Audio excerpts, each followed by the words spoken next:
Our Earth Matters series now. In the next few days, two Democrats will finally reveal what they say is a massive plan to not only create jobs in the United States, but to help start saving the planet. They call it the Green New Deal, a nod to FDR's New Deal during the Great Depression. The progressive left is lining up to back it, and they want their presidential hopefuls to fall in line. Freshman Congresswoman Alexandria Ocasio-Cortez helped write the bill, and the bill's Senate sponsor, Senator Ed Markey, brought a special guest on the topic to the State of the Union as CNN's Bill Weir looked into how this became a litmus test on the left. The problem is so big, it's hard to imagine. But America and the world's top scientists widely agree that we are running out of time. That mankind has as little as a dozen years to stop burning so much carbon and save life on Earth as we know it. But you'd never know it listening to the State of the Union. The United States is now the #1 producer of oil and natural gas anywhere in the world. We can do so much more. Take action on climate change. And while Stacey Abrams' rebuttal only mentioned the end of the world in passing, a new generation of activists are now forcing the issue in the halls of Congress.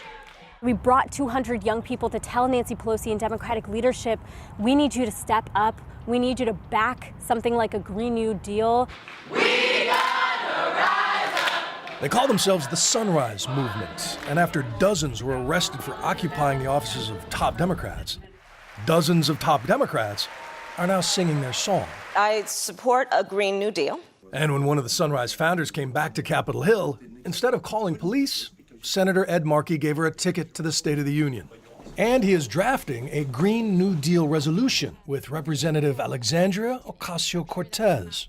And how specific are we getting? Is there a moratorium on oil and gas? Is there a conservation corps that you're going to pay to plant trees? What are we talking about? We haven't announced the specifics of it yet, but it does set a high goal for 100% deployment of non-greenhouse gas emitting sources into our atmosphere. By 2030?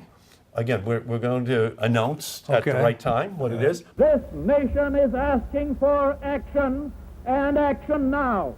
The original New Deal helped pull America out of the Great Depression with massive public works projects, dams and grids, and a civilian conservation corps over 2 million strong. But it also set up the modern welfare state. And so the Sunrisers are demanding not just clean power, but Medicare for all, resettlement funds, and climate-related jobs for the neediest population. And so more than anything, I'm actually feeling heartened in this moment. Yeah, you do. Yeah. You know, you're going to look out on that floor of lawmakers and think, oh no, if we have to wait for them to agree on something, we're doomed? Probably, but we're not waiting on them. And we are actually building a movement that is going to be powerful enough to make something like a Green New Deal a political inevitability in this country. But in an age of bitter division, they are calling for trillions in new spending and the kind of national unity not seen since the Apollo project. Ironic, since Cape Canaveral's moonshot launch pads are currently being fortified against sea level rise caused by climate change. 10 years ago, President Obama threw about $90 billion into sort of a mini Green New Deal as part of that big stimulus bailout plan. Jake, you'll remember Republicans like to point out Solyndra, the solar company that went belly up as a result, but Democrats point to all the successes, huge advances in efficiency and batteries and jobs and clean energy. Now, how do you scale that up on a grander scale is the question.